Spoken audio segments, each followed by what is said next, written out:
मिला। नमस्कार मधुबनी। बहुत दिन के बाद हम अपने जो परिचित लोग हैं, अपने पुराने मित्र हैं, उन लोगों से भी रूबरू हो रहे हैं और अपने मधुबनी से रूबरू हो रहे हैं। पांडे जी भी मधुबनी के ही हैं, मुंबई में हैं, बहुत बड़े वकील हैं, बहुत बड़े एक्टर हैं, बहुत अच्छे अच्छे फिल्मों में भी काम किया है और सुप्रीम कोर्ट से लेके हाई कोर्ट तक में उनकी धुआंधार प्रैक्टिस भी है। इन सब के बीच में बीजेपी के प्रवक्ता भी हैं। इन तमाम सब के बीच में जब मधुबनी का नाम आया तो शायद वो मधुबनी के कारण आज हम लोगों के बीच में भी आ गए कि हम भी मधुबनी के हैं। और तो पांडे जी से भी बहुत जानेंगे, अपने बचपन उसी मधुबनी से गुजारे हैं। प्रीतम जी हैं। प्रीतम जी जो एकदम बेसिकली कहे ना कि जो ग्रास रूट के जो कार्यकर्ता होते हैं वो प्रीतम जी हैं। प्रीतम जी को हम लोग बचपन से देखे हैं सोशल एक्टिविज्म में कि प्रीतम जी ने छोटी छोटी चीजों से लेके शुरुआत करके स्कूल चलाया। अभी ये कॉलेज में प्रोफेसर हैं। नाटक से ड्रामा से हर चीज को लेके जो राजीव जी जिसको हम लोग कहते थे ना कि मधुबनी जो है वो इंटेलेक्चुअल कैपिटल है बिहार का। और इस इंटेलेक्चुअल कैपिटल बिहार को रखने में कुछ ही लोगों का कंट्रीब्यूशन है। हम लोग तो वो पलायन कर गए बिहार से, बहुत ज्यादा हम लोगों का नाता रिश्ता रहा नहीं और हम लोग बहुत ज्यादा कंट्रीब्यूट भी नहीं कर पाए जो प्रवासी हैं। लेकिन जो वहां है, वहां रह के जो उन्होंने काम किया है, जैसे प्रीतम जी हैं, इन लोगों ने कमाल का काम किया है और ये साबित किया है कि जो सच में जो मिथिला और खास करके मधुबनी का जो इंटेलेक्चुअल कैपिटलिज्म है, कैपिटल है, उसको इन लोगों ने बिल्कुल ग्रास रूट डेमोक्रेसी की बात में उसको साबित किया है कि कैसे ये साबित हुआ है। बिहार बदल गया है पिछले 30 सालों के पॉलिटिकल सिचुएशंस में और 30 साल के पॉलिटिकल डायलॉग में। सामाजिक न्याय की बात में बहुत सारी चीजें हुई जो पॉलिटिकल डिस्कोर्स में जो बदला, उसके साथ साथ जो मधुबनी का जो पॉलिटिकल मेन स्ट्रीम था, मधुबनी का जो पॉलिटिकल कोर था, मधुबनी का जो पॉलिटिकल डायलॉग था, वो सारी चीजें चेंज होती गई। प्रीतम जी वहां बेहतर बताएंगे, वो काम किए हैं। मुझे लगता है कि हमारे साथ विजय जी हैं, वो लोग कल्याण जी हैं, ये लोग अच्छी तरह से बताएंगे कि उसके मधुबनी के ये बदलते हुए मधुबनी का क्या बदला है। और हम जानेंगे, राजीव जी से जानेंगे, वो इस इलाके से हैं, भारत सॉरी मधुबनी के नेपाल के बॉर्डर के इलाके में है, वो इस इलाके में है जहां उनके परिवारों ने वो पूरे के पूरे जो लेफ्टिस्ट का जो आंदोलन था, लेफ्टिस्ट का जो एक तरह से मूवमेंट था, उसको भी करीब से देखा है। हम ये उनसे भी जानने की कोशिश करेंगे कि बिहार कभी ऐसा इंडस्ट्रियलिस्ट बेस रहा नहीं है। बिहार कोई बहुत बड़ा फ्यूडल लॉर्ड्स का बेस नहीं है, लेकिन सॉरी मधुबनी, लेकिन बिहार में अगर कम्युनिज्म पला बढ़ा और मजबूत हुआ तो उसका भी सेंटर मधुबनी ही हुआ। तो मधुबनी एक तरह से आप कहें कि डिस्कोर्स का, डायलॉग का एक सेंटर था। आज कभी मुझे पांडे जी एक बार मुझे बता रहे थे कि एक सौराठ सभा होने का क्या मतलब था। आप सब सोच लीजिए कि वो सौराठ सभा पूरे जिला, जब दरभंगा का पुराना जिला होता था या मुजफ्फरपुर आप तिरहुत कह लीजिए, तो पूरे तिरहुत का डिस्कोर्स का एक एनुअल डिस्कोर्स का सेंटर सौराठ सभा होती थी। सौराठ सभा वैदिक परंपराओं की वो सभा होती थी जिसमें वो सारी चीजों को लोग, सारे विद्वान जमा होते थे और समाज के, परिवेश के, वातावरण के, राजनीति के, सोशियो इकोनॉमिक के डिस्कशन करते थे। बाद में वो परंपराएं खत्म होती गई, वो इसके बाद वरु वधु के मैचिंग का वो एक सेंटर बना और आज भी जो पंजीकार हैं वहां बैठते हैं लोग, एक फॉर्मली सौराठ सभा जाते हैं। लेकिन आप दरभंगा महाराज की उस परंपरा को देखिए कि उन्होंने विद्वानों के सभा की एक परंपरा वहां बनाई। वहां 10 एकड़ से जमीन उन्होंने, दरभंगा महाराज ने उस जगह को दी। जो ये डिस्कोर्स जो है, डायलॉग जो है, इंटेलेक्चुअल्स के बीच में चलता रहे। मुझे तो लगता है कि आज न इंटेलेक्चुअल्स हैं, न वो डायलॉग है, न डिस्कोर्स है। और सौराठ सभा का क्या हालत है मुझे नहीं पता, मैं कभी गया नहीं हूं। मैं जब दरभंगा में पढ़ता था तब गाहे बगाहे हम लोगों को सौराठ सभा जाने का, देखने का मौका मिलता था। लेकिन वो एक क्रेज था जिसमें लड़के बैठे होते थे, लोग शादी के मैचिंग के लिए आते थे। बाकी ऐसा वो इंटेलेक्चुअल डिस्कोर्स का मुझे सेंटर नहीं दिखा। मैं आप लोगों से बगैर समय लिए हुए एक थोड़ा सा जो मधुबनी का परिचय मैं बता रहा था, उसके लिए मैं ये सब चीजें जानना जरूरी है कि हमारे नए पीढ़ी के लोगों को पता नहीं है कि भारत का जो एंशियंट इंडिया का जो वैदिक परंपरा है, वेद जिसको लेके ये सनातन परंपरा है, वेद जिसको लेके ये भारत है, उस वेद का अगर सबसे ज्यादा काम हुआ है उसके टीका के, उसके वैदिक की, वेदांत की, तो वो मधुबनी है। उस मधुबनी के उस ठाड़ी में उस वाचस्पति मिश्र का जो इलाका है, वो अयाची का जो डी है, ये सारे लोग उस पूरे वेदांत को, जिस वेदांत के दर्शन को लेके ही स्वामी विवेकानंद पूरे हिंदुइज्म को और हिंदुस्तान को लेके ही उन्होंने आगे बढ़े थे, उसकी बेसिक फिलोसफी का सेंटर कभी मधुबनी रहा है। तो जो इंटेलेक्चुअल कैपिटल इंडिया की बात हम करें, बिहार की बात तो दूर की बात, मैं आपको थोड़ा सा छोटा हो जाएगा। मधुबनी के इन जो हमारे दानिश्वर हैं, हमारे जो इंटेलेक्चुअल्स, हमारे जो पूर्वज हैं, तो इन सब के बीच में मैं अभी एक छोटा सा किसी फेसबुक सोशल मीडिया पे ही पढ़ रहा था। प्रीतम जी, मैं आपको बताना चाहूंगा कि ये सोशल कॉम्बिनेशन कैसा था कि अभी मैंने कुछ दिन पहले देखा कि ये अयाची का डी सरसोपाही में, और वो अयाची का मतलब होता था जो कभी किसी का याचना नहीं किया हो, और बगैर किसी से याचना किए हुए उस व्यक्ति ने वेद की ऋचाओं और वैदिक परंपराओं का पूरा अध्ययन किया और वेदांत पर बहुत बड़ा काम किया था। तो ये कहानी उसमें शंकर उनके बेटा हुए जिनको लेके बड़ी, ये था बालो हम जगतानंद नमे वाला सरस्वती, ये भी परंपरा वहां से बनी।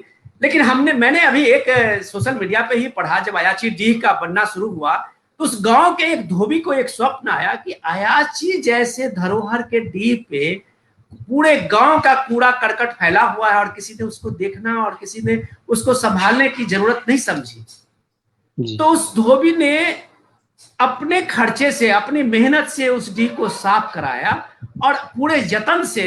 तो फिर उसको कुछ गांव वाले लोगों ने ये कहा कि जब आप करा ही रहे हो तो हम लोगों से भी कुछ ले लो, हम लोग भी कुछ कंट्रीब्यूट करेंगे। तो उस धोबी ने मना कर दिया, बोले ये डी उसकी है जिसने कभी किसी से याचना नहीं की, और हम उसके याचना के लिए समाज से किसी से पैसे मांगे, किसी से मदद मांगे तो ये उचित नहीं बनता। और उन्होंने, उस धोबी ने कुछ भी पैसा नहीं लिया, अपनी मेहनत से लग के उसने उस डीह को साफ कराया। आज तो शायद वहां पर भव्य इमारत भी बन गई है, या लोगों ने, गांव के लोगों ने उसका जीर्णोद्धार भी कराया, वो अलग बात है। लेकिन मैं ये सामाजिक सरोकार की बात कर रहा हूं। ये मधुबनी है जो अपने इंटेलेक्चुअल थाती को संभाल के रखता था, अक्रॉस सारे कास्ट को, सारे लोगों को, सारे मजहब को, लोगों को लगता था कि हमारी थाती हमारी विरासत है। ये मधुबनी का एक परिचय था। तो चलिए, ये सारी चीजें तो मधुबनी के उस बिछड़े दिनों की बात है जिसको हम लोग काहे गाहे बगाहे याद करते रहे हैं। हम सबसे अपने अपने जो मेहमान हैं, जो उन लोगों को परिचय मैं करवा चुका हूं। कल्याण जी बीच में जुड़ गए हैं, मैं उनको भी परिचय करवा दूं। कल्याण जी वहां के लोकल अखबार के रिपोर्टर हैं, प्रभात खबर से शायद, अगर मैं गलत नहीं कह रहा हूं तो वो भी काफी अभी के जो मधुबनी है और उस सब की चीजों को बेहतर हम लोगों को बताएंगे। लेकिन हम सबसे पहले निषाद जी, हम आपके पास आते हैं प्रीतम जी कि प्रीतम जी, जो मधुबनी का वो इंटेलेक्चुअल कैपिटल होने का जो एक रुतबा था, जो आपकी विरासत थी, जिसको संभालने के काम आप कर रहे हैं, छोटी छोटी किताबों में, छोटे छोटे पंपलेट में, छोटे छोटे, मैंने आपका वो स्कूल देखा है जो टाट का बना के आपने बच्चों को पढ़ाने के लिए एक अपने समय में शुरू किया था। क्या उस विरासत को संभालने के लिए क्या हम लोग तैयार हैं प्रीतम जी? बड़ी आपकी भूमिका, आपने जो मधुबनी का परिचय दिया है विनोद बाबू, बहुत कम है। इसलिए कम है जो हमारा और आपका अनुभव अपने अतीत से जितना तक रूबरू हुए हैं उतना तक का अनुभव है। लेकिन इससे पहले हमारे जो पूर्वज हम लोगों के लिए जो विरासत में एक वरदान की संपत्ति जो दी, संस्कार, जिसमें कि एक पाँति मुझे याद आती है, जो संचित सपने अगणित वर्ष, संचित सपने अगणित वर्ष, तापस का संघर्ष, कर्म जोग सभ्यता संस्कृति कोख से जन्मा भारतवर्ष। आज उसी भारतवर्ष के हम एक उस लक्ष्य केंद्र के धुरी पर हम लोग टिके हुए हैं, जो मधुबनी मिथिला का यह एक कोख कहा जाता है, उसको कुक्ष केंद्र कहा जाता है मिथिला का, मधुबनी।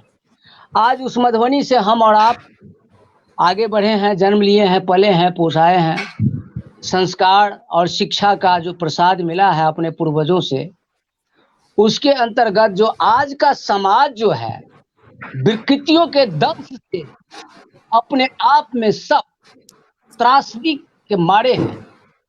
इसी त्रासदी से उबरने के लिए आज आपने जो यह आयोजन किया, एक बिहार का गौरव वैभव का आंदोलन की जो शुरुआत आपने इस तरंग के गोष्ठी के माध्यम से, यानी कि वेबिनार, इस गोष्ठी के माध्यम से जो आपने यह आयोजन किया, सबसे पहले आपको इसके लिए साधुवाद और धन्यवाद। विक्रम जी, मैं इसमें थोड़ा सा आपको करेक्ट करना चाह रहा हूँ। ये बिहार स्वाभिमान आंदोलन के ये हैं, ये सारे जी बिहार के युवा तुर्क हैं और ये लोग यहाँ पे आईटी में काम करते हैं, अच्छे अच्छे जगह जी काम करते हैं, लोग बच्चे पढ़ भी रहे हैं।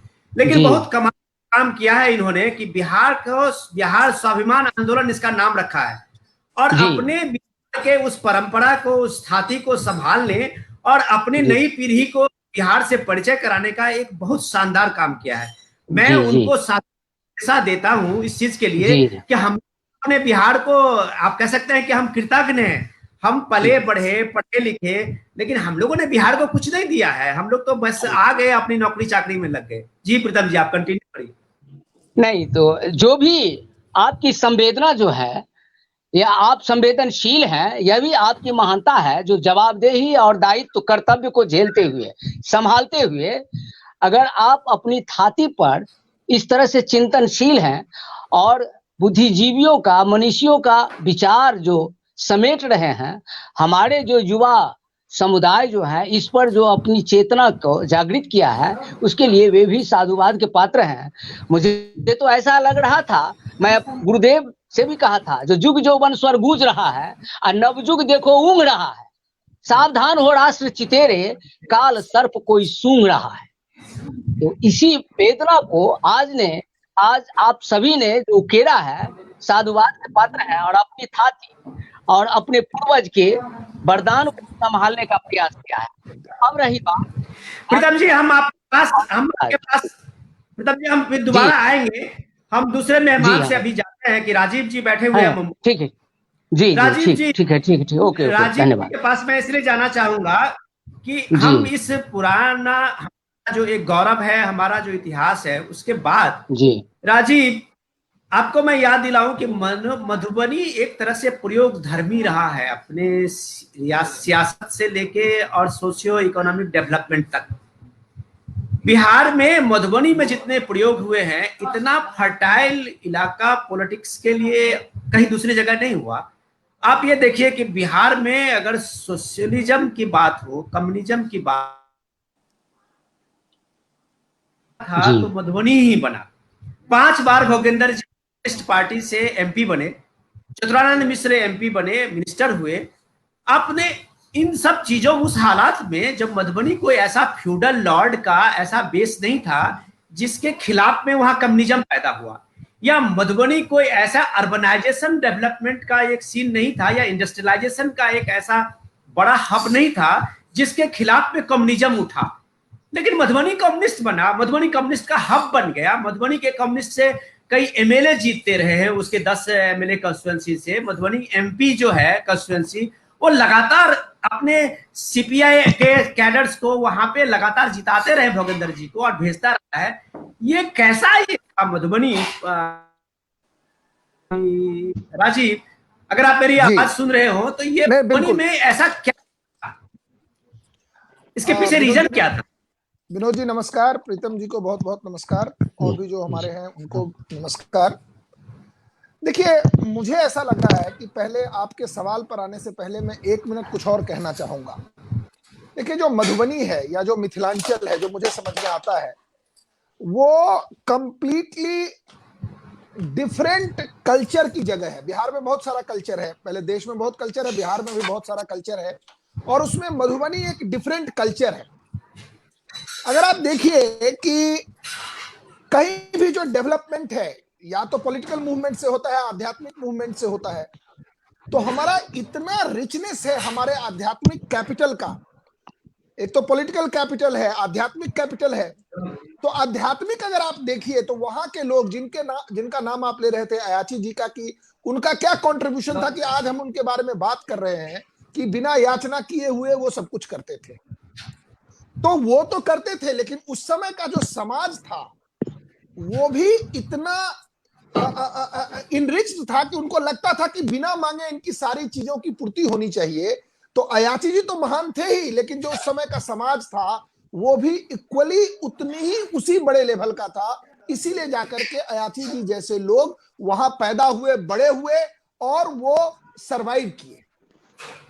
अभी जब आप बात कर रहे थे तो हमने पॉलिटिक्स पे जो आपने कही पॉलिटिकल बात, जिसमें अभी जो सबसे बड़ी बात है कि सोशल जस्टिस की बात हुई, लेकिन उस आने से पहले मुझे ऐसा लगता है कि पूरा बिहार हो या उसमें अगर हम मिथिलांचल को लें, तो मुझे ऐसा लगता है कि जो सेल्फिशनेस था वो वहां के लोगों में नहीं के बराबर था, और सेल्फलेसनेस जो थी, क्योंकि उसको अगर हम थोड़ा पीछे जाएं तो राजा जनक जी को विदेह कहा गया कि वो कितने सेल्फलेस थे।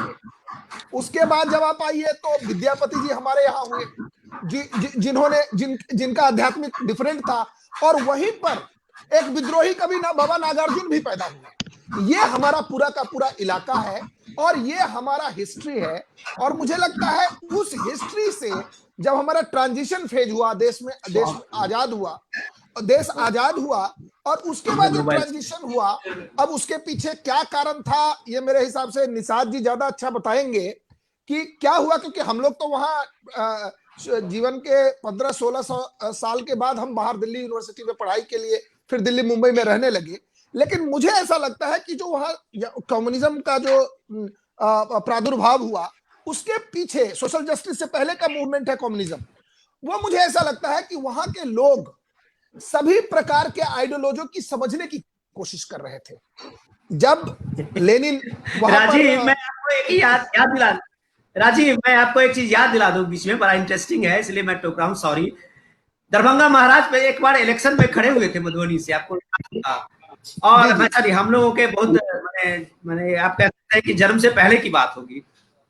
और दरभंगा महाराज जिस इलाके में जाते थे वहां उनके लोग पहले जाते थे, लोगों को समझाते थे, माने पूरा खाना पीना का सब कुछ होता था। दरभंगा महाराज जहां जहां जाते थे, और वहां दरभंगा महाराज के पीछे जो उनको श्यामानंद मिश्र थे, शायद उनका नाम मुझे शायद मैं कर श्यामनंदन मिश्र मुझे नहीं पता, लेकिन वो बाद में लिए हुए जहां जहां दरभंगा महाराज का राजा का वो था वहां वो पहुंचते थे। और आपको यकीन होगा इसके लिए कि उस समाज में मधुबनी ने दरभंगा महाराज के इतने बड़े कैंपेन को नहीं माना और चतुरानंद मिश्र को श्यामानंद मिश्र को जिता दिया, और दरभंगा महाराज वो हार गए थे इलेक्शन। बाद में श्यामानंद मिश्र मधुबनी ने उस बड़ा जो औरा था दरभंगा महाराज का, वो वैभव, उन सारे चीजों को ठुकरा के श्यामानंद मिश्र जैसे एक साधारण कांग्रेस कार्यकर्ता जिसके झोला छोड़ के उसके पास में कुछ नहीं था, उसको सम्मानित किया और उसको जिता दिया। ये मधुबनी मैं वही कहने की कोशिश कर रहा था कि जो एक बदलाव हुआ ना, जिसमें एक बहुत बड़ा मूवमेंट है। मैं मानता हूं कि सोशल जस्टिस का जो मूवमेंट था वो बहुत बड़ा मूवमेंट था। जो इक्वेलिटी की बात जो हमारे संविधान में लिखी हुई थी, जो 1950 में हमने अडॉप्ट किया, लेकिन उसके बाद एक बहुत बड़ा मूवमेंट था जो सोशल जस्टिस के नाम पर हुआ। लेकिन बाद में वो सोशल जस्टिस का आंदोलन भटक गया और कुछ लोगों के जेब में चली गई। उससे पहले मुझे लगता है, जो आप कम्युनिज्म की बात कर रहे थे कि क्यों कम्युनिज्म मधुबनी की धरती पे वो उगा, उसके पीछे मुझे एक ही कारण लगता है। देखिए, वहां पर ना तो कोई जमींदारी थी मधुबनी में, ना कोई इंडस्ट्रियल बेल्ट था, क्योंकि हर जगह जहां कम्युनिज्म पैदा हुआ, या तो इंडस्ट्रियल वर्करों ने लड़ाई लड़ी, या जो खेत मजदूर थे, जहां बड़े बड़े जमींदार थे, वहां कोई ऐसी थोड़ी बहुत जमींदारी छोटी छोटी थी, लेकिन फिर भी कम्युनिज्म हुआ। उसके पीछे एक ही कारण था कि मुझे लगता है वहां के लोगों में बात थी कि सब चीजों के बारे में बात करना। और मुझे लगता है कि बात करना और डिस्कोर्स किसी भी एक जिंदा समाज के लिए सबसे ज्यादा जरूरी है। आप अपना विचार रख सकते हैं, मैं अपना विचार रख सकता हूं, हमारे विचारों में भिन्नता भी हो सकती है, लेकिन उसके साथ अगर हमारा डिस्कोर्स नहीं होगा तो फिर हम ग्रोथ की तरफ नहीं जाएंगे। जो आपके सब्जेक्ट भी है कल, आज और कल जो हमारा था उसमें डिस्कोर्स का बहुत बड़ा महत्व था। हमारे यहाँ शादी ब्याह में लोग एक दूसरे से वाद विवाद करते थे, लोग एक दूसरे को इंटेलेक्चुअली चैलेंज करते थे कि आपके गांव में सबसे बड़े इंटेलेक्चुअल है या मेरे गांव में है। ये क्या था? वो एक डिबेट डिबेट होता था और उसको जाकर के वहां पर से कुछ इमर्ज करता था। आज जो मुझे लग रहा है कि कल, आज और कल में जो सबसे बड़ा बदलाव है, विनोद जी, मैं 1 मिनट में अपनी बात रखूंगा, वो सबसे बड़ा बदलाव है कि आज जो भी डेवलपमेंट हो रहा है या जो भी इंप्रूवमेंट हो रहा है वो पॉलिटिकल मूवमेंट से हो रहा है। और जो पॉलिटिकल मूवमेंट में है, जब अच्छा लोग, पांडे जी, जी जी पांडे जी, मैं 1 मिनट बीच में रोकूंगा कि मैं थोड़ा सा इस चीज को मधुबनी में है बैठे हुए कल्याण जी से पूछता हूं, जी क्योंकि मुझे पूछिए। लगता है कि वो भी हैं और वो शायद उस चीज को बेहतर जानते हैं। मैं कल्याण जी, मैं आपके सामने रूबरू होना चाहता हूं और आपसे के साथ में ये सवाल रखना चाहता हूं। मधुबनी, आपको याद होगा कि नेशनल पॉलिटिक्स में एक सबसे बड़ा सेंटर हुआ करता था मधुबनी।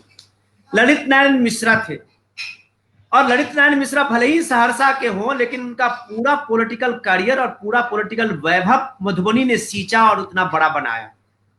मधुबनी से वो नेशनल लीडर बने, और कभी तो कहा जाता था कि इंदिरा जी के बाद अगर कोई पॉपुलर कांग्रेस लीडर है तो ललित नारायण मिश्रा थे, और वो मधुबनी से थे।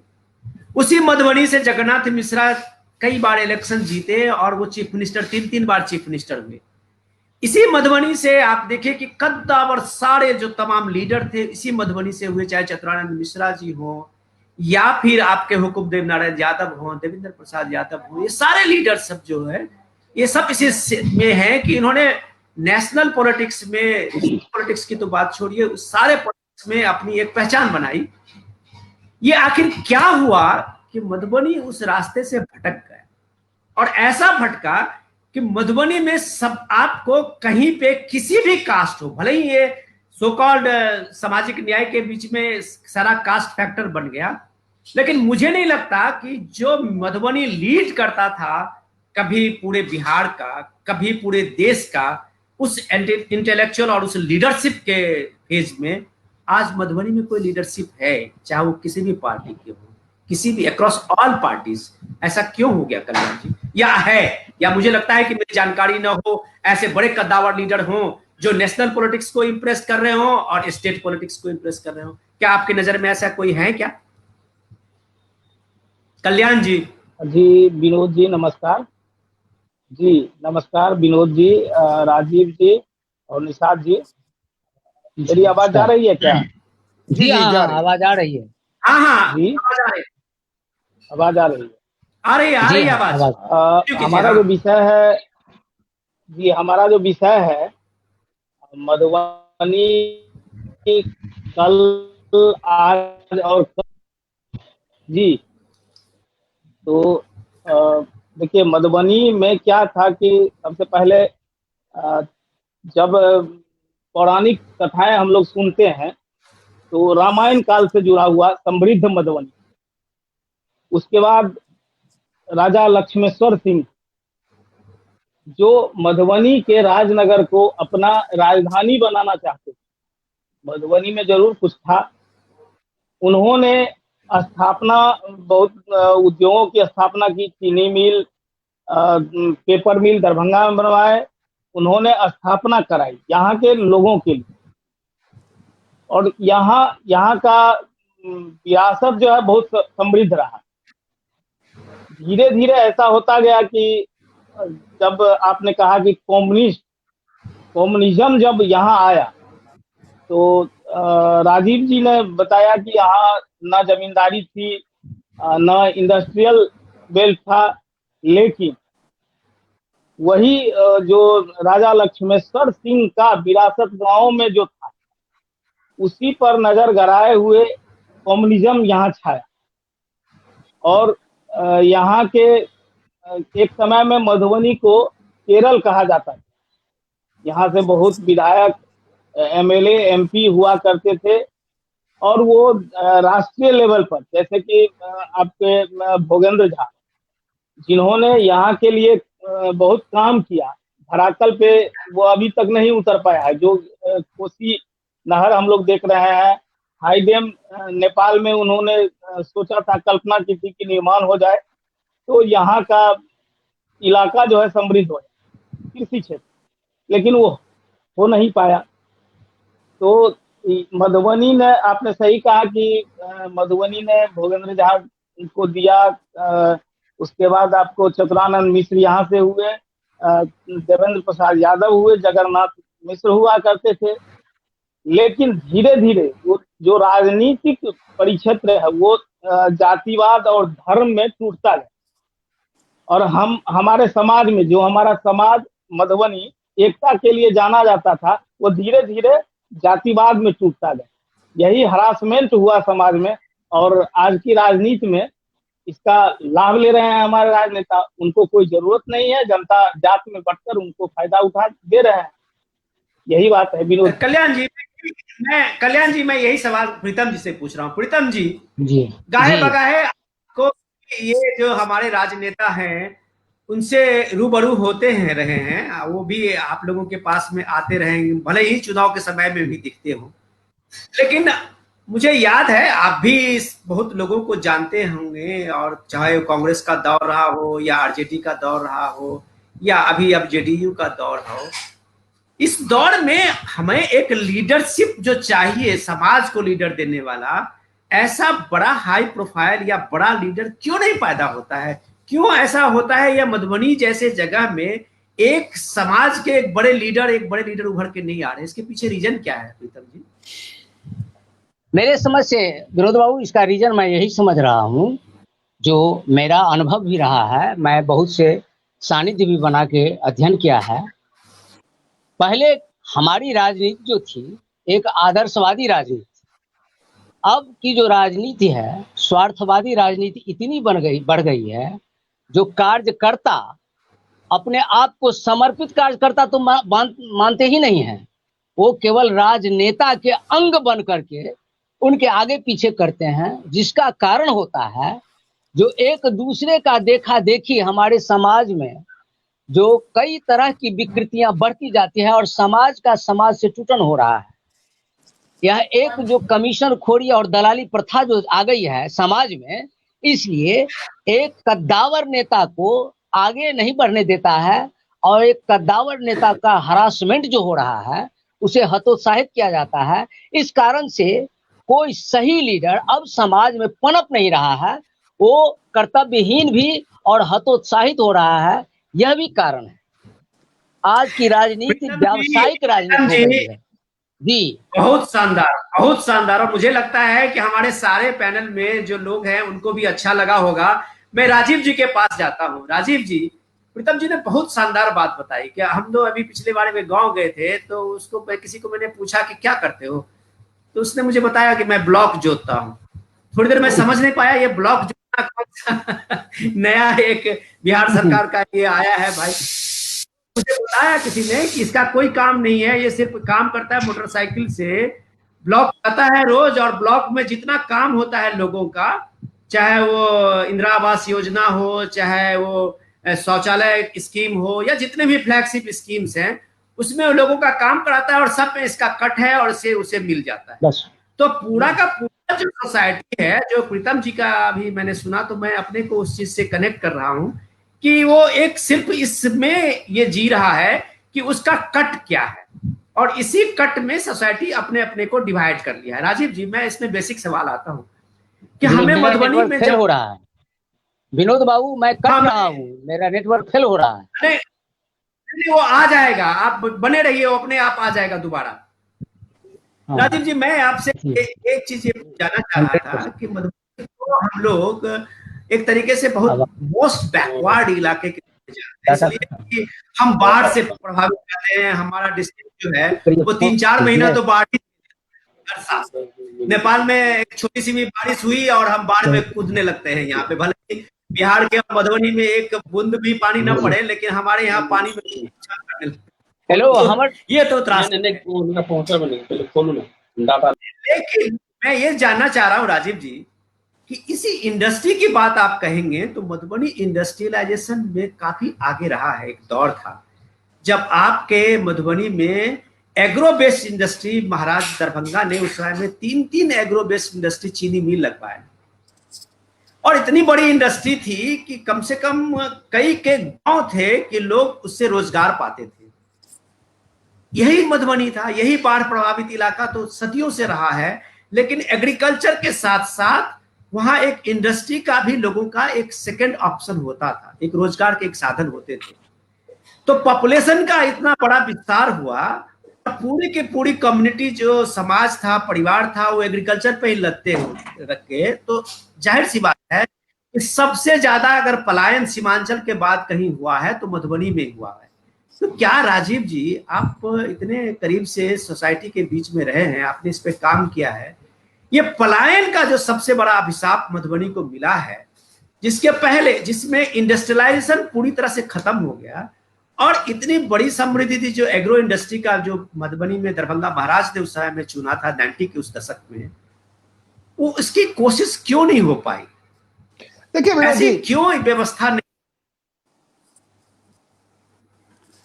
देखिए विनोद जी, मुझे ऐसा लग रहा है कि अभी जो, जब मैंने अपने पहले जो मेरा कमेंट था उसमें मैंने कहा था कि मधुबनी का जो अतीत है, वहां के लोग सेल्फलेस थे और बाद में वो कन्वर्जेंट सेल्फिशनेस की तरफ गया।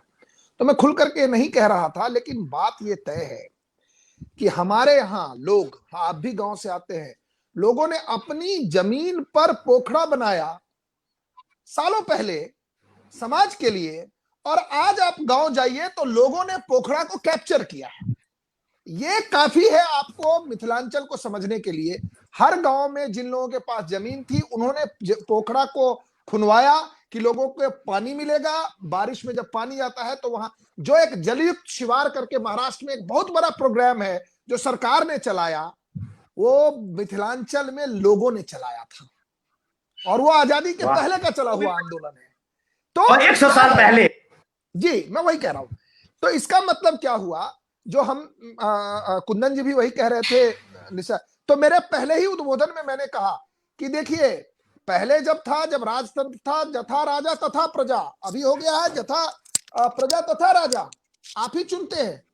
जब आप वोट देते वक्त, आप एक प्रमुख के इलेक्शन में लाखों रुपए के खर्चे होते हैं, क्योंकि वहां पर जो लोकल आदमी जब चुनाव में जाता है अपना वोटिंग करने के लिए, तो जब ये जो सेल्फिशनेस है वो इतना लोगों पर हावी हो गया है। मैं कोई पॉलिटिकल बात नहीं करूंगा, क्योंकि मैंने देखा है कि कम से कम कुछ दिनों से जब जितना इलेक्ट्रॉनिफिकेशन हुआ है, डिजिटाइजेशन हुआ है, तो बहुत जगह पर उसकी कटाई हुई है। लेकिन फिर भी जो आपने कहा ब्लॉक जोतने की बात, तो समाज में प्रॉब्लम है, क्योंकि आप ब्लॉक जोतने वालों को पैदा कर रहे हैं। अगर आपको ब्लॉक जोतने वाला नेता चाहिए, मुझे एक बात बताइए, लोग बिहार में, मिथिलांचल में, या बहुत जगह, मैं बिहार की ही नहीं बात, पूरे देश की बात करता हूं, वहां विधायक क्यों बनना चाहते हैं? वो जनप्रतिनिधि क्या सेवा के लिए बनना चाहते हैं? ये समाज को पूछना चाहिए कि जो आपका जनप्रतिनिधि है, वो आपके यहां जनप्रतिनिधि, पहले आप उससे पूछिए कि आप क्यों बनना चाहते हैं। आप तो ये जो सारी बात है ना, जो मिथिलांचल हो या पूरे देश में, लेकिन चूंकि मिथिलांचल में इसलिए ज्यादा दुख होता है कि हमारा जो अतीत है ना, वो सैकड़ों साल, हजारों साल पुराना है, किसी का अतीत अभी है। दूसरी बात, आपने कहा कि एग्रो बेस्ड इंडस्ट्री थी। देखिए, अभी भी इंडस्ट्री वहां लग सकती है एग्रो बेस्ड, क्योंकि वहां पानी है, वहां पर जो मैन पावर है, जो लेबर है, पूरे देश में जहां भी लोग गए हैं, मिथिलांचल के लोग अमेरिका में जाकर के सबसे ज्यादा सैलरी कमाने वाले एक मिथिलांचल के ही व्यक्ति थे। मिथिलांचल के ही व्यक्ति संजय झा, यस, मिथिलांचल के व्यक्ति देश में अंग्रेजों को अंग्रेजी पढ़ाते थे। सर गंगानाथ झा, सर की उपाधि मिली, मतलब अंग्रेजों को कि आपको अंग्रेजी कैसी आनी चाहिए, ये हमारे बीच सर गंगानाथ झा थे। तो हम डूबे कहां? आपने मिथिलांचल की बात की, मधुबनी की बात की, जहां पर विद्यापति थे, तो फिर हम डूबे क्यों? डूबे दो कारणों से। एक जो है ना, जो मेरा पहला पॉइंट था कि सेल्फिशनेस और सेल्फलेसनेस। कोई भी समाज, अगर जैसे जहां से मैं अभी ज्वाइन हूं, वैसे मैं दिल्ली में रहता हूं, लेकिन अभी मुंबई से, शिवाजी महाराज थे, वो सेल्फलेस थे, इसीलिए शिवाजी महाराज हुए। उसके बाद कौन महाराज हुए हमें नहीं पता है। महाराष्ट्र में, जहां महाराष्ट्र की धरती पे मैं जहां से बैठ के अभी बात कर रहा हूं, वहां पर जो शिवाजी महाराज थे वो सेल्फलेस थे, सबके लिए बराबरी का था। तो बिना शिवाजी महाराज बोले हुए आप शिवाजी बोल भी नहीं सकते हैं, मेरे मुंह से नहीं निकलेगा। लेकिन जब सेल्फिशनेस लोगों की बात आई तो बहुत सारे लोग आए और चले गए।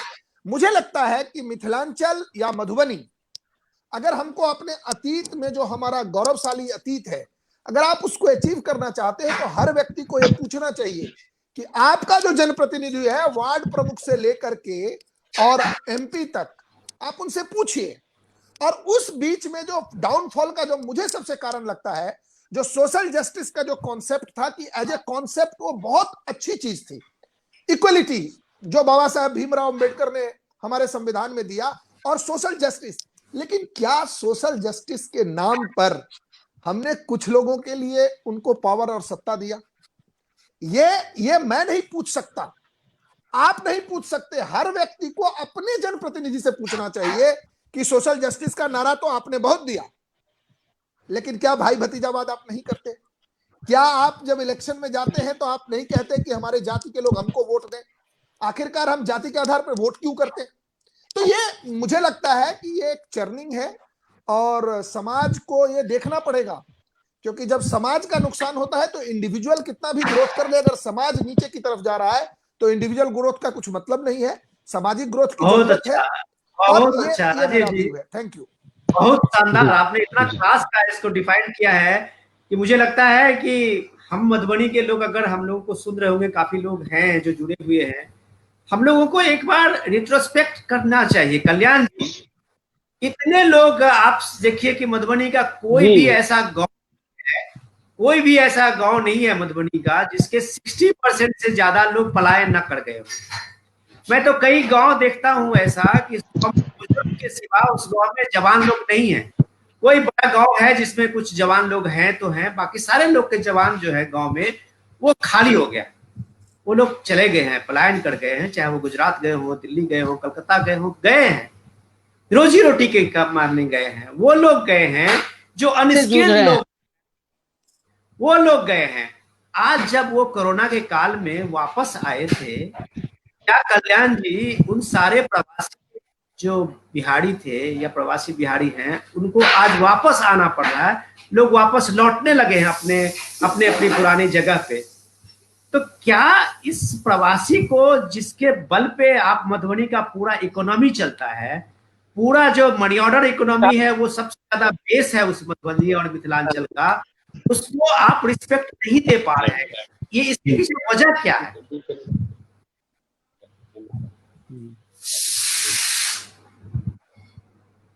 जी कल्याण जी, आपके बात पहुंच रही है। एक्चुअल देखिए मधुबनी का इतिहास जी, मेरी बात, आपकी बात, हेलो, मेरी आवाज पहुंच रही है? हाँ हाँ, मैं सुन रहा हेलो, हूँ आपकी बात। जी हाँ जी, मैं सुन रहा हाँ, हूँ आपकी आपकी बात। आवाज आ रही है।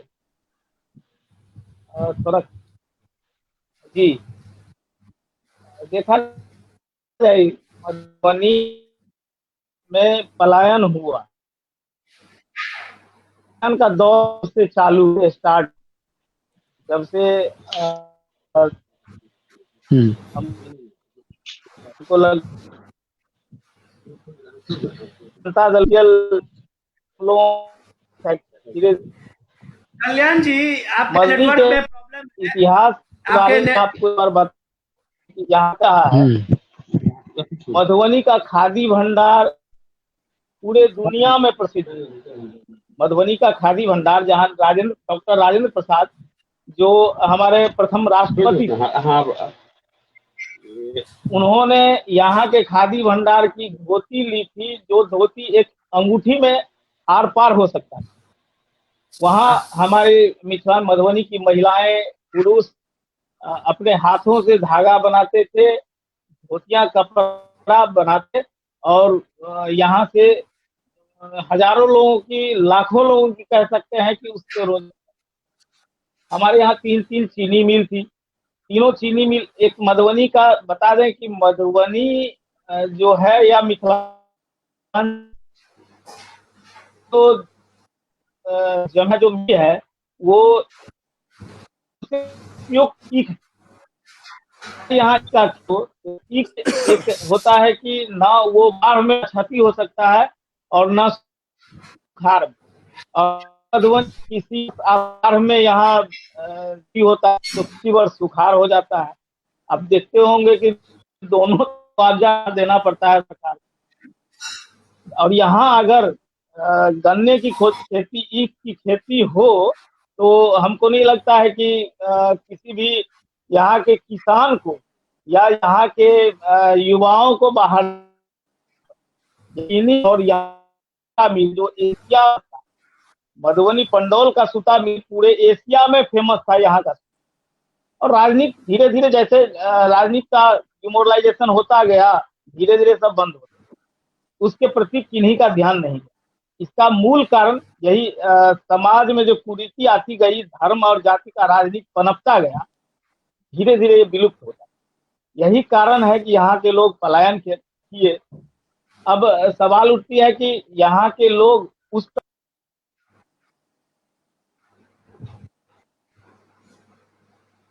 पांडे जी सुन रहे हैं बात?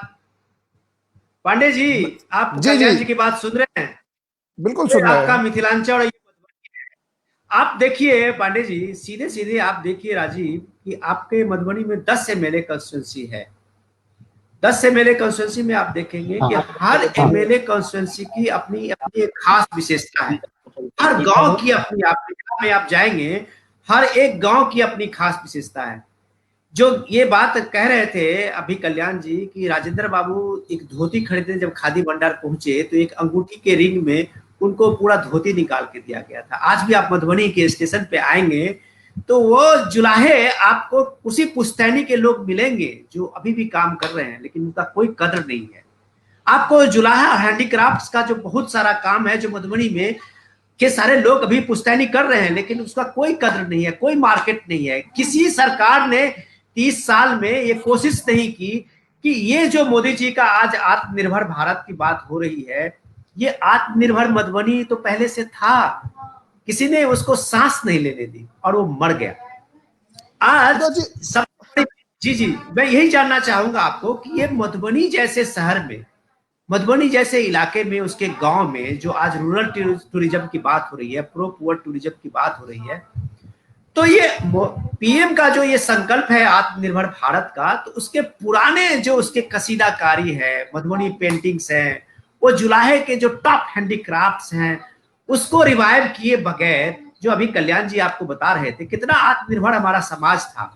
मैं ये प्रीतम जी से आपसे भी पूछूंगा पहले कि राजीव जी से ये जान लेता हूं कि क्यों कोई सरकारें कर देती है चीजों को, जो ये 15 साल इस नीतीश की सरकार ने फेल कर दिया, और उससे पहले आरजेडी की सरकार ने 30 साल 3 जनरेशन को खत्म करने के लिए काफी होता है। विनोद जी देखिए, पॉलिटिकल तो मैं जाऊंगा नहीं, क्योंकि मुझे नहीं लगता है कि 15 साल में नीतीश जी ने, मेरे हिसाब से सरकार ने काम किया है। हर सरकार काम करती है तो, लेकिन जो सोशल एस्पेक्ट पे जो हम लोग आज बात कर रहे हैं, जैसे आपने मधुबनी पेंटिंग की बात की, तो देखिए आपको मैं उदाहरण देता हूं। पंजाब ने अपने फोक को बेचा, पूरी दुनिया में बेच दिया, और आज पंजाबी जो फोक गाने हैं और उनके वीडियोस हैं वो पूरी दुनिया में चलता है। हम फेल हुए कि हमारी जो मिथिला पेंटिंग है, जो विश्व प्रसिद्ध मिथिला पेंटिंग है, हम उसको एक इंडस्ट्रियलाइज लेवल पे हम ना बना पाए ना हम उनको बेच पाए। ये हम फेल हुए। अब इसके लिए सारे लोग जिम्मेवार हैं, आप भी जिम्मेवार है, मैं भी जिम्मेवार हूं। मैं नहीं मानता कि केवल सरकारें कर पाती है, क्योंकि वो एक बिजनेस एक्यूमेंट जो होता है। फिर आप देखिए राजस्थान में एक डांस है कालिया डांस, आपने सैकड़ों फिल्मों में देखा होगा, क्योंकि वहां के लोगों ने उस विषय को आगे लेकर के गए और पूरे समाज में लेकर के गए। मेरा मानना है कि जो हमारी धरती पर जो हमारे स्ट्रेंथ थे, हम उसके पीछे हट गए। जो अभी आपने आत्मनिर्भरता की बात की, जो अभी प्रधानमंत्री जी भी कह रहे हैं और वो चल रहा है, मेरा मानना है कि हम आत्मनिर्भर थे, लेकिन बाद में लोगों सारी बातें आप वहीं जाकर के खत्म हो जाएगी। लोगों को लगा कि एक सरकारी नौकरी ले लो तो हम आत्मनिर्भर हैं। फिर हम लोगों के यहाँ एक फैक्ट्री लगी कि हम सब लोग सरकारी नौकरी पाएंगे। सरकारी नौकरी इतना इंपॉर्टेंट हो गया कि फिर हम सोशल जस्टिस का आंदोलन आ गया। सोशल जस्टिस का आंदोलन हुआ, फिर हमारी उतनी सरकारी नौकरी हुई नहीं, फिर हम पलायन कर गए। जो था वो भी हम लूज करते चले गए। मैं बिल्कुल कल्याण जी से सहमत हूं कि जो हमारे पास था, जो चीनी मिलें थी, जो हमारा एग्रोबेस्ट था, मखान, पूरी दुनिया में सबसे ज्यादा मखान के लिए फेमस है मधुबनी, हम उसको लूज करते, क्योंकि हमें लगा कि हमारी अपनी चीजें, देखिए कोई भी समाज अगर ग्रो करना है तो जो उसका इतिहास है और जिस पे वो डिपेंडेंट है, पहले उसको कभी नहीं छोड़ता। कोई भी समाज आप देख लीजिए जो ग्रो किया है, जैसे एक बिजनेस कम्युनिटी है तो बिजनेस नहीं छोड़ेगा कभी भी, इसलिए वो बिजनेस पर ग्रो। मिथिलांचल में जो भी था या मधुबनी में जो भी था, हमें लगा नहीं हमारी चीजें ठीक नहीं है, उनकी चीजें ज्यादा ठीक है, और हम उस तरफ गए तो ना हम वो बन पाए और ना हम वो बहुत रहे अच्छा, जो हम थे। बहुत अच्छा, ये बहुत एक अच्छा राजीव कारण जी। है। और जो सबसे जो बड़ी बात है विनोद जी, मैं एक बात आपको बताना चाहता हूं कि जो अकाउंटेबिलिटी है, मैं एक पॉलिटिकल वर्कर हूं, देश में अकाउंटेबिलिटी जनता तय करेगी। आपके पास जब एक व्यक्ति वोट मांगने जाता है तो आप उनकी अकाउंटेबिलिटी तय करिए ना। बहुत जगह हो रहा है ये, और ये बहुत अच्छी बात है। राजीव लोग जी, जो राजीव जी, ये राजीव जी, अकाउंटेबिलिटी तो तय तब होगी जब पूरे समाज का उसमें, ये जो कल्याण जी ने कहा कि समाज की पूरी रिस्पॉन्सिबिलिटी समाज की, व्यक्तिगत नहीं होगी। जब आप कास्ट में बटे हुए हैं, खेमे में बटे हुए हैं, जैसे प्रीतम जी ने कहा था, तो फिर आपकी अकाउंटेबिलिटी आपकी तय नहीं होगी। मैं प्रीतम जी आपसे पूछना चाहूंगा कि आपने जी अपने स्पीच पिछले 30 सालों में अपने अनुभव में बहुत फोक के पे काम किया। आपने थिएटर पे काम किया, मिथिला क्या, आपने मिथिला फोक पे लगता है कि म्यूजिक विनोद सर गीत पे काम का किया। नेटवर्क चला गया। तो आप इन सारी चीजों को प्रयोग करते रहे, लेकिन ये दुर्भाग्य है मधुबनी और मिथिला का कि बाहर से जी आने वाले कभी हमारे यहाँ मधुबनी पेंटिंग्स नाम की चीज को अंग्रेज जब आए थे अकाल के दौर में, जब वो वहां पे गांव में घूमने, तब उन्होंने कहा कि इस पेंटिंग्स की कोई मतलब है, इसकी कोई फिलोसफी है, और हमारे सामने में, दुनिया के सामने में उस चीज को मधुबनी पेंटिंग्स के रूप में रखा। बाद में ललित नारायण मिश्रा जी जब यहाँ पे विदेश व्यापार मंत्री बने तो उन्होंने इस मिथिला पेंटिंग्स को एक रिकॉग्निशन दिलवाई और जगह में। मैं प्रीतम जी आपसे पूछना चाहूंगा कि मिथिला में और मधुबनी में इतने हैंडीक्राफ्ट्स थे। आप जानते हैं सिक्की, मोनी, पथिया बनाने वाले हमारे गांव में अपने अपने कलाकार हैं, हमारे अपने हैंडीक्राफ्ट्स बनाने वाले हर गांव में एक जुलाहे, और वो खादी के अभी भी वस्त्र बनाते हैं, कंबल बनाते हैं, वो हर जगह हर गांव में आपको मिलेंगे। इन लोगों की जो अपनी आर्ट थी, अपनी कला थी प्रीतम जी, और आपने काफी सब पे काम किया है, लोक कला और लोक आर्ट पे, इसको कोई मदद नहीं मिली सरकार से इसलिए खत्म हो गई, या समाज ने इसको हे दृष्टि से देखा इसलिए खत्म हो गई? क्या रीजन था इसके पीछे में प्रीतम जी? प्रीतम जी, आपको मेरी आवाज आ रही है? जी मैं उत्तर दे रहा हूँ सर। जी जी। प्रीतम जी का खैर गांव में है और कुछ नेटवर्क की प्रॉब्लम है, लेकिन मैं इतना बात कहूंगा कि जितना मैं उनको जानता हूं, इस बंदे ने अपने पूरे लोक परंपरा और लोक विधा को जीवित रखने में बहुत शानदार काम किया है। इन्होंने इसके लिए काफी संघर्ष किया है। एक गरीब परिवार से आते हैं और इसके बाद भी अपनी शिक्षा ली, अपनी पूरी जिंदगी को इसी एक्सपेरिमेंट में करते करते आज वो इसके कॉलेज में प्रोफेसर हैं। लेकिन इन लोगों ने उस जो परंपरा थी मिथिला की, मधुबनी की, उसको जीवित रखने में बहुत काम किया है, बहुत बड़ा योगदान दिया है। मैं कल्याण जी, अभी प्रीतम जी से मेरा कनेक्ट नहीं हो पा रहा है, कल्याण जी भी चले गए। राजीव जी, बहुत प्रॉब्लम है भाई, विनोद जी, नेटवर्क की प्रॉब्लम है उधर, एक हमें इस बात चीज को कहना समझना चाहता पड़ेगा। विनोद जी, मैं अभी एक बात अभी पास कहना आ रहा चाहता हूँ। नहीं, मैं कुछ अभी कहना पास आ चाहता रहा हूँ। हूँ। जी जी, कंटिन्यू कीजिए। विनोद जी देखिए, अगर जी जी, करिए ना। आप डाउनफॉल देखेंगे तो खाली मधुबनी का नहीं हुआ है, पूरे बिहार का हुआ है। मगध से के टाइम में आपने देखा कि हमारी क्या बिल्कुल परिस्थिति थी। बिल्कुल। उस समय अटक से लेकर के कटक तक बिहार की सरकार चलती थी एक जमाने में। फिर अशोक जब थे तो कहां से कहां थी। इसके बाद कहा हम राजा अशोक से कहां पहुंच गए कि जब मैं बचपन में था तो वहां नेता कैसे होते थे कि कितना दोनाली बंदूक लेकर के लोग उनके साथ चल रहे हैं, कितने बूथ को वो कैप्चर कर सकते हैं। और एक दौर आया, मैं नीतीश कुमार जी को लिए इसके लिए साधुवाद दूंगा कि कितने गुंडे किसके विधायक हैं, किसने चुनाव किया है?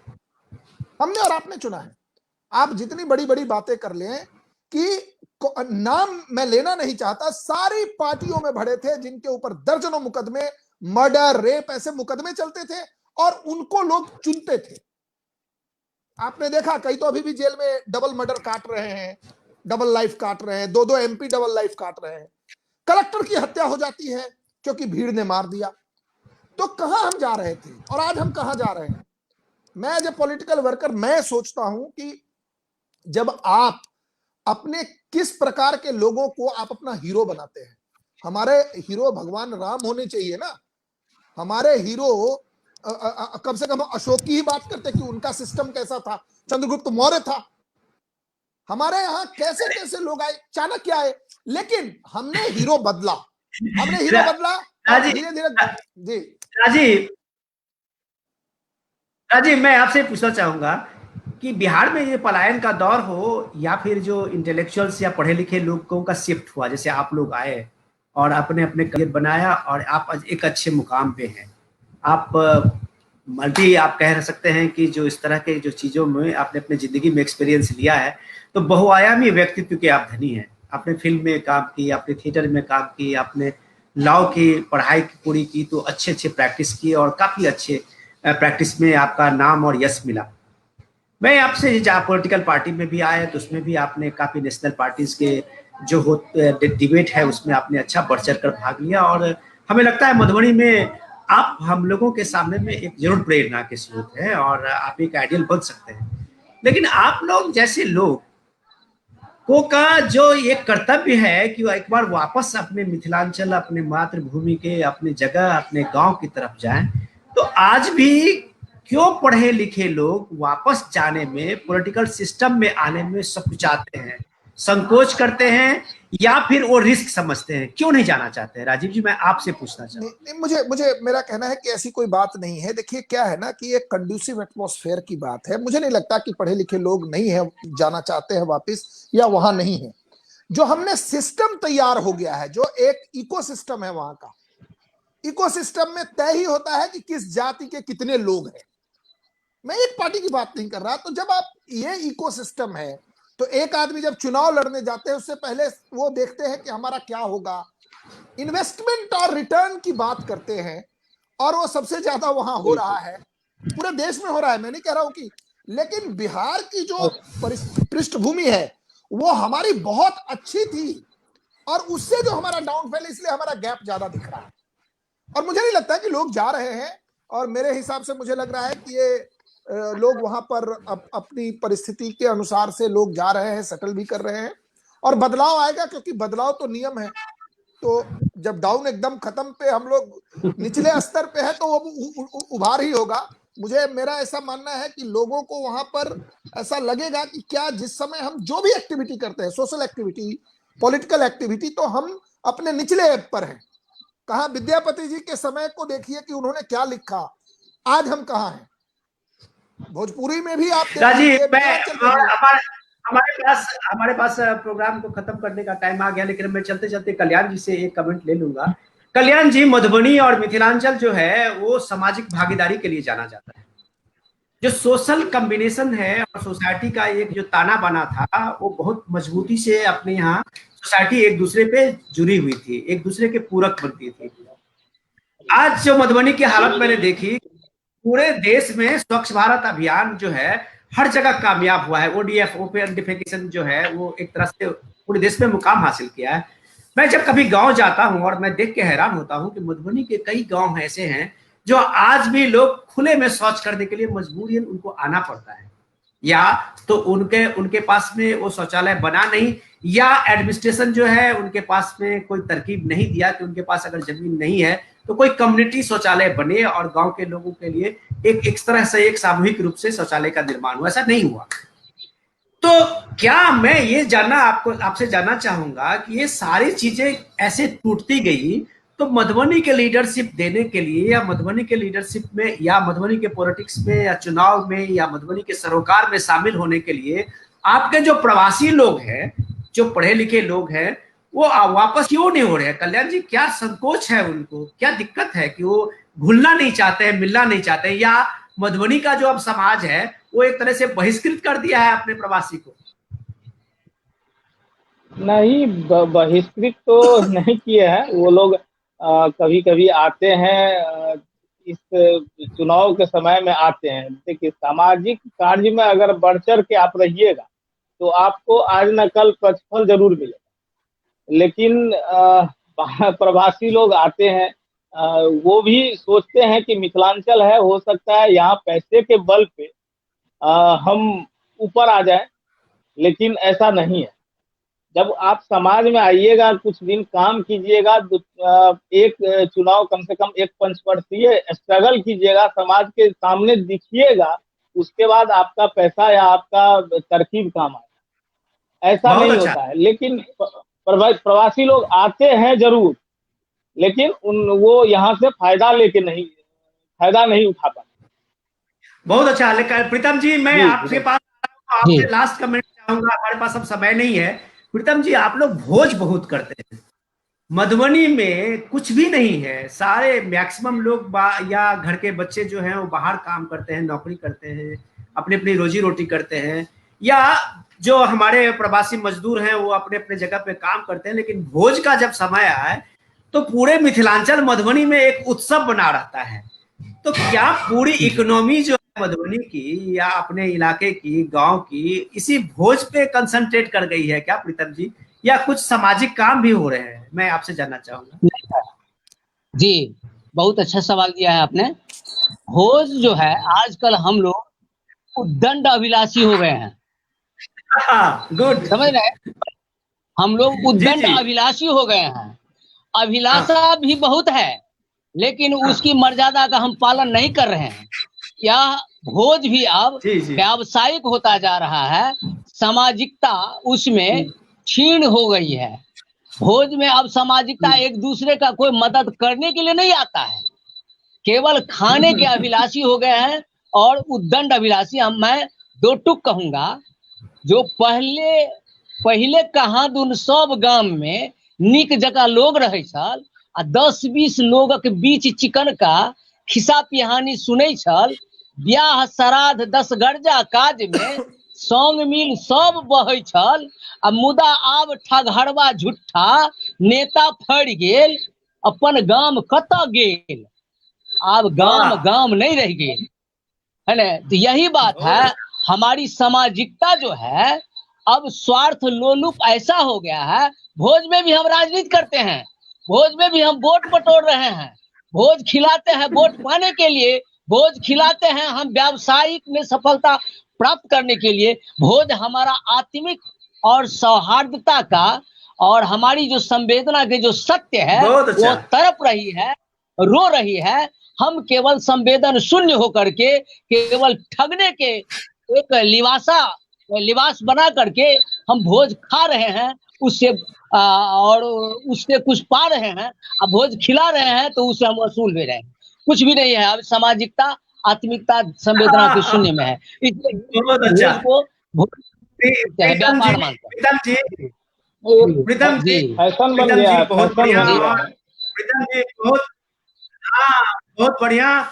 और सबसे बड़ी बात है कि हम सॉरी, हम एक बेर अपना मैथिली के सारे लोग छी और मधुबनी जी के अपन भाषा है, समृद्ध भाषा, परंपरा जी रहल है। अहाँ जो कविता कहलहुँ से हमरा माने फिर से मैथिली जी में आबे के लिए एक तरह से मजबूर केलक जे अहाँ कवितो बढ़िया लिखे हाँ छी, अहाँ किताबो बढ़िया लिखने छी। और सबसे बड़ी जी बात ई हाँ छै, जैसे हम ई बात भोजे के समय में कहलहुँ, कि जै समय में हमरा याद अछि जे मनरेगा के बात होइत रहे तो बात कहल गेलै कि गांव में जब पैसा जेते तो जीडीपी बढ़ते, गांव में लोग जे खर्चा करते तो देश के इकोनॉमी बढ़ते। तई हिसाब से देखियो कि भोज अगर फैशन छे तो भोज के नाम पर अगर मधुबनी में लोग के हर आदमी, चाहे वो कोनो कास्ट के होत, कोनो परंपरा के होत, कोनो समाज के लोग हैत, वो भोज करे छथिन तो एक तरह से वो जीडीपी में मदद करे छथिन, वो खूब तरीका से खर्च करे छथिन। और क्या तक खर्च करे के लेल हुनका पास में कोनो सामाजिक एहन जिम्मेदारी नहीं छै। ओई गांव में स्कूल नहीं नहीं छै, जे गांव में पिछला 30 साल से कोनो गांव में स्कूल नहीं बनले, तो ओई गांव में सामाजिक जिम्मेदारी ई नहीं छै जो स्कूल के बनेते। लेकिन ओई गांव में हर महीना में बड़ा बड़ा कम से कम 10 टा भोज हुई छै। खैर, लेकिन ई अगर इकोनॉमी मदद कर रहल छै तो हम सब चाहबे जे ई भोज होइत रहे। आ प्रीतम जी अहाँ खूब भोज खाइत रही, लेकिन हम बाद में भोज के निंदा नहीं करियो, हमरा पास समय नहीं कम है, भोज हम इस समय के जी हम एकरा पैकअप करना ठीक है, चाहे छी। एक धन्यवाद। बात एक बात देखिए जो हाँ, एक बात जो मेरे समझ में आई, जो सारे लोगों से हमने ये जाना, हम बैक टू बेसिक होंगे। मधुबनी जिस चीज के लिए जाना जाता रहा है कि मधुबनी का एक अपना कोर एरिया है, उसका स्वावलंबी होना। मधुबनी एक में आर्ट है, मधुबनी में वो हैंडीक्राफ्ट है, मधुबनी में वो शिल्प है कि हम अपने समाज को फिर से जिंदा कर सकते हैं। हमारा समाज चाहे तो इस पलायन का जो दर्द है उसको रोक सकता है। अगर हम जो आज पीएम मोदी की तरफ से ये आत्मनिर्भर भारत की बात हो रही है, सही मायने में अगर रूरल टूरिज्म की बेसिक चीजें मधुबनी से शुरू हो तो हमारा हर गांव एक बड़ा टूरिस्ट प्लेस है। हर गांव में हम कम से कम 50 से 100 लोगों को रोजगार कर सकते हैं। किसी गांव का कचरी इतना बढ़िया है, किसी गांव का लाई मुढ़ी अच्छा है, किसी गांव का पेड़ा अच्छा है, किसी गांव का चाय बहुत अच्छी है, किसी गांव की हैंडीक्राफ्ट, दुनिया में मखाना हमारा सबसे अच्छा, खाना सबसे अच्छी है। तो हम गांव को अगर एक तरह से समृद्ध करें तो आप तमाम जो हमारे साथ जुड़े हुए का हम बहुत बहुत धन्यवाद करना चाहेंगे। हमारे फेसबुक लाइव में, हमारे ट्विटर लाइव में, हमारे यूट्यूब लाइव में लोग, सबको धन्यवाद करना चाहेंगे। मधुबनी बने ये हम लोग की ख्वाहिश है। बहुत बहुत धन्यवाद। नमस्कार। नमस्कार।